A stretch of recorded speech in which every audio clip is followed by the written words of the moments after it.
उपस्थित हूँ आप सबके सामने। आज इनकी कुंडली लेकर के आया हूँ। इनका नाम ऋषि है, भुवनेश्वर उड़ीसा की ये कुंडली।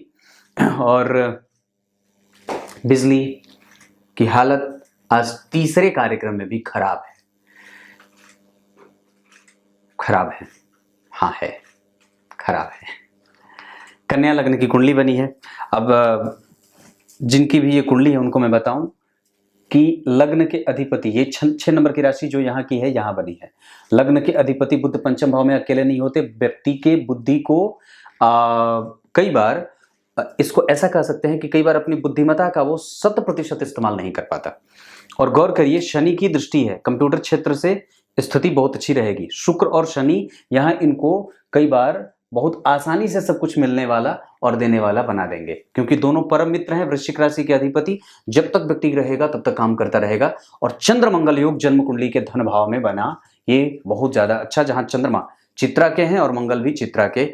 डिग्री में मंगल 6 और चंद्रमा 5, ये दोनों बिल्कुल निकटस्थ होकर के चंद्रमा के पास जो है वो एक शीतलता भी रहेगी और गर्माहट भी रहेगी।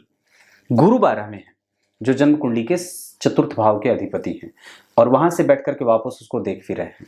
इसका सीधा सा अर्थ है व्यक्ति का मानसिक संतुलन और मन बिल्कुल एकाग्र है, लेकिन बाहर से देखने पर वो कई बार अच्छा दिखेगा, अंदर ही अंदर उसके पास अकुलाहट, बेचैनी, परेशानी, घबराहट या फिर थोड़ी सी कठोरपन की स्थिति रहेगी। हालांकि नौकरी के योग बड़े अच्छे रहेंगे। और एक बात बताऊं तो चंद्रमा यहाँ पे आप गौर करें तो पीछे राहु, आगे शनि, पाप कर्त्री में फंस रहे हैं, जो जन्म कुंडली के लाभेश हैं। तो लाभ भाव के अधिपति धन भाव में गए और जन्म कुंडली में अष्टम के साथ, अधिपति के साथ लाभेश और अष्टम, इसका योग सप्तम में बना। ऐसी अवस्था में व्यक्ति को पैतृक संपत्ति को लेकर के कभी भी कोई भी बात नहीं करनी चाहिए। और दूसरे नंबर पे उसको अपने स्वभाव को बहुत ज्यादा गर्म और गर्मीला नहीं बनाना चाहिए। कारण है क्योंकि चंद्रमा के पास पहले ही मंगल का असर है, गुरु पहले ही गंभीरता बाहर कर रहे हैं, कमजोरी होगी। और बुध अकेले पंचम भाव में, ये ठीक नहीं होता बुध का पंचम भाव में अकेले बैठना। मंगल की दृष्टि, शनि की दृष्टि, राहु की दृष्टि, तो बुध के ऊपर राहु का प्रभाव, बुध के ऊपर मंगल का प्रभाव और बुध के ऊपर शनि का प्रभाव। तो व्यक्ति तकनीक का जानकार होगा, व्यक्ति बहुमुखी होगा, उसके पास ऑप्शन बहुत सारे दिखेंगे और वो क्रिएटिविटी भी उसके पास रहेगी। यानी कि इन सब चीजों से समाहित होकर के व्यक्ति का जीवन आगे बढ़े तो बहुत अच्छा होगा। दूसरे नंबर पे भाग्य का साथ कैसा है, तो भाग्य भाव के अधिपति का भाग्य को देखना ये अच्छी बात होगी। शनि जैसे ग्रह के साथ देखे जा रहे हैं, जो कि पंचम भाव के अधिपति होने के साथ साथ छठे के भी अधिपति होते हैं। कन्या लग्न के जातक कई बार बहुत जल्दी, मतलब इनको बहुत अच्छे तरीके से ये पता है कि कौन मेरे काम का है और किससे मेरा काम निकलने वाला है। कन्या लग्न वाले दुर्मुख होते हैं, और कन्या लग्न वाले जो होते हैं वो कई बार चालाक होते हैं, चपल चंचल चालाक, और अपने हिसाब से लोगों को इस्तेमाल करने की जो है वो स्थिति इनके पास बहुत अच्छी होती है। व्यवसायिक नेचर होता है और जिद्दी हठी भी होते हैं, छुप करके वार करने वाले होते हैं, सीधे तरीके से कहते हैं। तो ये स्थिति, यहाँ भी चंद्रमा जो है वो नीच के हो जा रहे हैं। वहां चंद्रमा नीचा फिलासी थे, यहाँ नीच के हो गए, पर उनका भंग हो जाएगा नीच। गुरु और शनि का यहाँ बैठना नौकरी के योग बनेंगे। सूर्य का यहाँ बैठना 6 नंबर की राशि में संतान उत्पत्ति में बाधा ना हो, इस वजह से कुंडली मिला लेनी चाहिए, क्योंकि वस्तुतः आपकी कुंडली में चंद्रमा और मंगल एक साथ है, तो मंगलिक गुण भी देखने को मिलेंगे, मंगलिक दोष भी पैदा होगा। अष्टम भाव के अधिपति हैं, अष्टम को देख रहे हैं, आयु बहुत अच्छी रहेगी। और चंद्रमा के पास चित्रा नक्षत्र के होने के कारण कई बार व्यक्ति के पास बहुत ज्यादा ऊर्जा का हो जाना और बहुत ज्यादा चंचल हो जाना, ऐसा भी देखा जा रहा है। सर्दी, खांसी, जुकाम आदि एक सामान्य सी बात होगी। इसके पीछे का कारण यह होगा कि इनकी कुंडली में जो स्थिति बन रही है वो चंद्रमा की कृष्ण पक्ष की नवमी की है, मतलब वो बिल्कुल ही पॉइंट पे हैं, जहां वो पापक भी हैं और शुभक भी हैं वस्तुतः शुभक।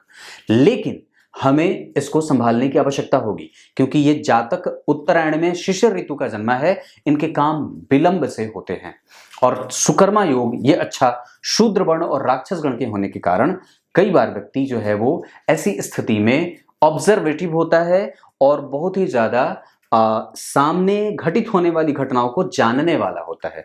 इसकी आकलन करने की शक्ति बड़ी तीव्र और प्रखर होती है, जो कह देगा वही घटित हो जाता है। कई बार ये स्थितियां, लग्नेश का जन्म कुंडली के पंचम में बैठना, कृतज्ञता से युक्त, धन भाव के अधिपति का धन के साथ संबंध बनाना, ये बहुत अच्छा।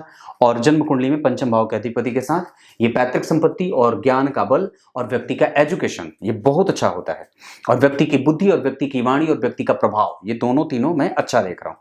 तृतीय भाव में शुक्र का बैठना शनि के साथ ये व्यक्ति को डिप्लोमेट बनाए और साथ ही साथ व्यक्ति के पास लोगों का जो है वो हुजूम भी होता है, मतलब उसके पास एक सोशलिस्ट होने का प्रभाव दिखता है, वो सामाजिक होता है।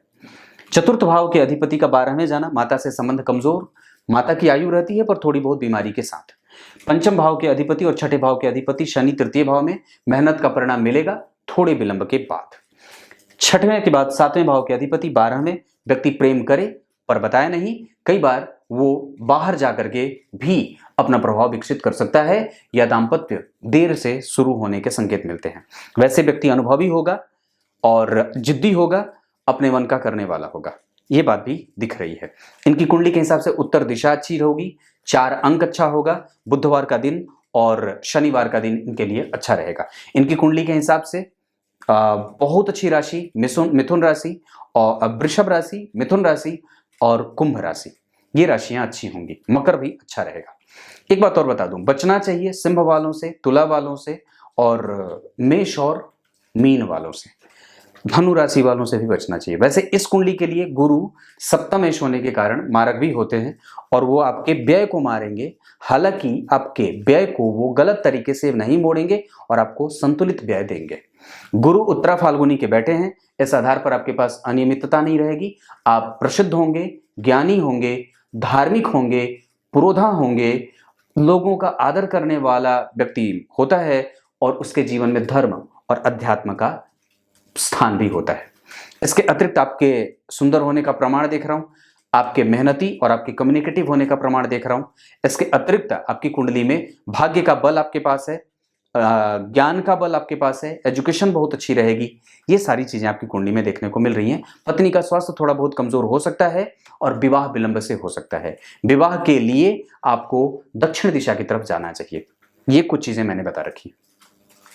अभी चल रही है राहु की दशा, 2034 तक लाजवर धारण करिए। राहु इनकी कुंडली में उत्तरा फाल्गुनी के बैठे हैं और ये सूर्य के नक्षत्र में, सूर्य जन्म कुंडली में वहीं चतुर्थ स्थान में। बाहर से सारी चीजें अच्छी देखने को मिलती हैं, अंदर से थोड़ी खोखली होती हैं, या दाम्पत्य का संबंध कहे, या माता के साथ संबंध कहे, या घर परिवार के साथ संबंध कहे। वैसे कुटुंब का सुख बहुत व्यक्ति के पास अच्छा रहेगा और व्यक्ति खेल के क्षेत्र में भी आगे बढ़ सकता है। कम्युनिकेशन बहुत अच्छा है, ये व्यक्ति जो है वो कई तरीके से धन अर्जित करेगा और निसंदेह मैं ये बात कहूं तो इधर उधर से नहीं तो किधर किधर से भी ये कितने तरीके से धन कमा सकता है, इसको खुद भी जानकारी नहीं रहे। ये बात होती है, मतलब इसके पास मल्टीपल सोर्स ऑफ इनकम हो सकते हैं जनरेट करने के लिए। राहु की दशा है, इस वजह से इसके गले में लाजवर धारण करना चाहिए 2034 के 10वें महीने तक। वैसे इनकी कुंडली में करियर वाला पोर्शन पिता का भी ठीक है, इनका भी ठीक रहेगा। और अगर ये व्यक्ति सैनिक क्षेत्र में जाए या मार्केटिंग के क्षेत्र में जाए या फिर इंजीनियरिंग वगैरह भी करना चाहे तो भी कर सकता है। इनको किसी को पैसे नहीं देने चाहिए क्योंकि इनकी कुंडली में वैसी स्थिति में देख रहा हूं। सूर्य वृद्ध हो रहे हैं डिग्री के हिसाब से, इस वजह से आत्मबल की वृद्धि के लिए प्रत्येक दिन इसको अच्छे तरीके से कम अच्छे संस्कार की आवश्यकता होगी। सूर्य को अर्घ देने का ज्ञान बढ़ाना चाहिए। चंद्रमा 25% का परिणाम करेंगे, मंगल 50% का परिणाम करेंगे। चंद्रमा और मंगल दोनों ही इस कुंडली के लिए अच्छे नहीं होते। बुध जन्म कुंडली में 25% के साथ, गुरु जन्म कुंडली में 29 डिग्री के मृत प्राय हैं। अनुभव, ज्ञान, गंभीरता ये सब थोड़े थोड़े कमजोर हैं, अंक कम मिले पर उससे घबराने की आवश्यकता नहीं होनी चाहिए। शुक्र जो है वो जन्म कुंडली में शुभदायी होते हैं, इस कुंडली के लिए अच्छे होते हैं, भाग्य और धन के अधिपति हैं। पराक्रम भाव में बैठ करके भाग्य भाव को देख रहे हैं, व्यक्ति भाग्यशाली है और माना भी जाएगा और होगा भी, और उसको उसके भाग्य का लाभ भी मिलेगा। तभी वो जब भी जैसे ही आया है जीवन में दूसरों के भी ये सुख भरता ही आया है। शनि इस कुंडली के लिए अच्छे हैं, परिणाम भी अच्छे देंगे, इनकी दशा भी अच्छी जाएगी। राहु और केतु इनकी कुंडली के लिए थोड़े कष्टदायी हैं, इस वजह से जितनी भी परेशानी है ये राहु की दशा में इनको झेलनी पड़ रही है, बाद में चीजें ठीक हो जाएंगी। ये आपकी कुंडली में स्थिति है। अब एक बात बताता हूँ, मंगल की स्थिति जो है वो जन्म कुंडली में ठीक बन रही है। मंगल जो है वो जन्म कुंडली में षड्बल में बलवान भी है, कोई भी ग्रह षड्बल में कमजोर नहीं है। और एक बात जो मैं देख रहा हूं, ये एक बात मैं आप लोगों को बीच में ही बता दूं, अगर मुझे गालियां देनी होती यहां कार्यक्रम में तो मैं बिहार के बिजली डिपार्टमेंट को 1000 से भी अधिक गालियां दे चुका होता। मतलब इन लोगों को थोड़ी भी परवाह नहीं है कि लोग कैसे रह रहे हैं, पता नहीं उनकी क्या मजबूरी है, मैं तो नहीं समझ रहा, पर हालत बिल्कुल खराब है। अगर आप लोग इसको समझें तो समझ लीजिए कि यहां पे बड़ी हालत खराब है बिजली की, बहुत ज्यादा। मैं तो परेशान हो गया। सच्ची बोल रहा हूं, अगर मैं ज्योतिषी नहीं होता तो इतनी गालियां और इतनी लाठियां बरसा चुका होता बिजली विभाग वालों पे कि इनको मैं पता नहीं ये कान में तेल डाल करके सोए हैं या पता नहीं क्या है। इनके यहां सुबह मैंने फोन किया था, आप लोगों को तो ये बात कार्यक्रम में बता रहा हूं। सुबह मैंने फोन किया था, लो बोला था मैंने कि आपके यहां से बिजली लो आ रही है, जहां बल्ब भी नहीं जल रहा है। सामने वाले ने कहा कि ठीक है ठीक है ठीक है, तुरंत ठीक हो जाता है। बात करने का तरीका भी सरकारी वालों का तो आप जानते ही हैं। फिर मैंने दोपहर भर जो है वो बिजली थी नहीं, शाम को बिजली आई। अभी देखिए जो है वो इतना हाई लिखा हुआ है कि एसी चल नहीं रही है। और फिर जो है वो फोन अगर करूंगा तो मुझे पता है कि अब ये उठाएंगे नहीं, क्योंकि रात के 10 बज चुके हैं। अब आप सोचो कि यहां हम लोग कैसे सरवाइव कर रहे हैं। और बिजली का बिल आपको बताऊं, यहां बिजली के बारे में आपको थोड़ी सी चर्चा कर दूं। आसपास के लोगों में से मुझे लगता है कि कोई बिजली का बिल देता होगा। हमारे यहाँ जिस मकान में मैं रहता हूं, यहाँ पे जो पहले लोग रहते थे 59,000 का बिजली बिल यहाँ पे छोड़ के वो चले गए थे, दिए नहीं थे, मकान मालिक को भरना पड़ा था। और सबसे पहले तो रीडिंग नहीं होती है, बुलाना पड़ता है जाकर के कि रीडिंग करो, तब रीडिंग वाले आते हैं। और वो रीडिंग ऐसे करते हैं जैसे लगता है कि एहसान कर रहे हैं। ये रीडिंग ऐसे होती है यहाँ पे जैसे लग रहा है एहसान कर रहे हैं वो। और दूसरे नंबर पे एड़ा तिरछा रीडिंग करके जाते हैं। कई बार तो ऐसा भी होता है कि इतनी सारी चीजें घोलमेल होती हैं कि आप बिजली विभाग में जाइए, सब लोग ऐसे समझते हैं जैसे खुद डीएसपी हो, डीएम हो, कलेक्टर हो, और पता नहीं प्रधानमंत्री भी कई बार तो लोग जान जाते हैं अपने आप को।